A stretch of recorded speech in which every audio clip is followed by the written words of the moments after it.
Hello YouTube, next project I'm going to be working on here after I get some woodworking, some projects out of the way. Here's this 8N that some of you might have been following. And yeah, it's sawdust on it. Don't fret, the machine shop put a pretty heavy coat of oil on the cylinder walls, and those are sleeves, as you can see right there. New sleeves. Top was decked after the sleeves were put in because the sleeves protruded a little bit. So I think he put in some new seats. Thing is completely machined. Or since they had flywheel sitting underneath here somewhere.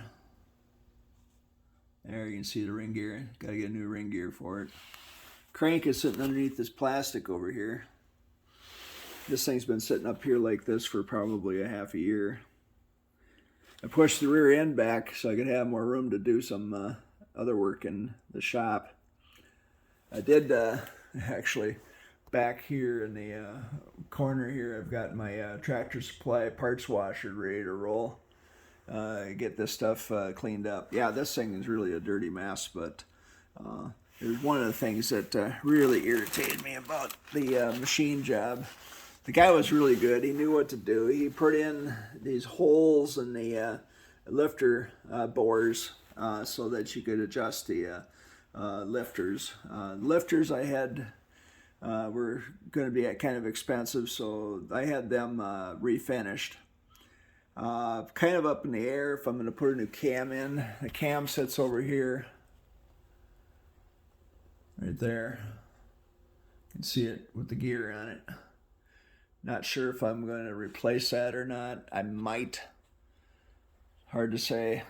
I think that's another $150 for that. Hard to say. Like I said, crank is ground. I don't know if I think they checked the line bore on this. Yeah, there's oil on the line bore there, so that's nice. But one of the things that really irritated me was I'd asked them to replace the frost plugs in the block, but I says, well, I'm not sure about this one here. Oh yeah, I think I'll just pop it out. We'll just put a new one in there or whatever. Well, they couldn't find one. They popped the old one out, and if you look here, there's the old one was swaged in the cast iron, and there's just enough cast iron lip in there just to catch this plug.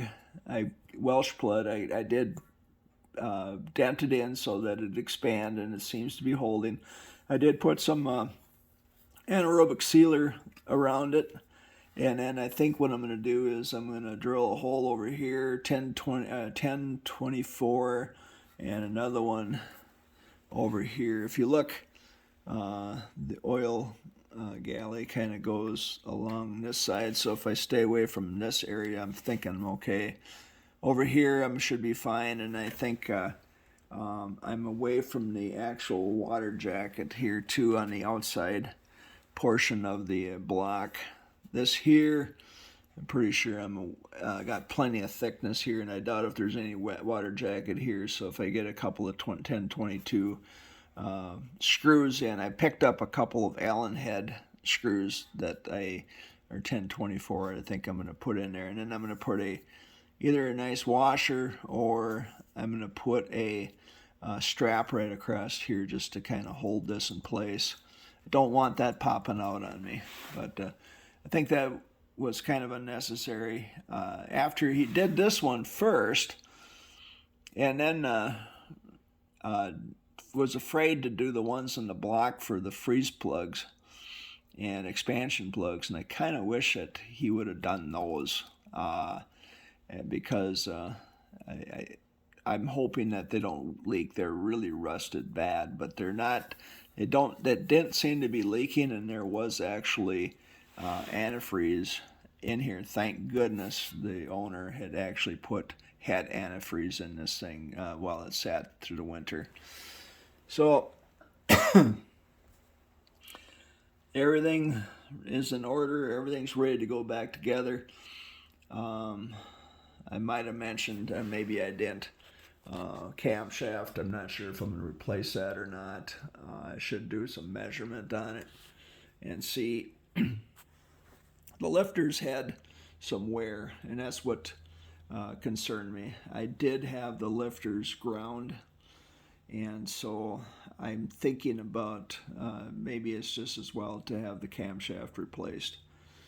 Another $150. But what, it's only money, right? It might even be like $300 now after inflation. Who knows? Maybe I'm lucky. So other than that, got a carburetor to go through. Checked out the governor. That seems to be pretty decent. Gonna have to buy a complete carburetor, comprehensive carburetor kit for it. I think they run about $60-70. And then other than that, yeah. A few other things. Go through the generator, go through the starter. I mentioned ring gear. Maybe I didn't. And I'm going to have to replace that.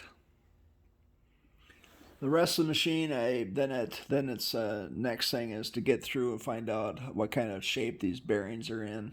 I know I'm going to have to put in a clutch and a pressure plate, clutch plate and a pressure plate, and a throwout bearing. This thing sat for the longest time.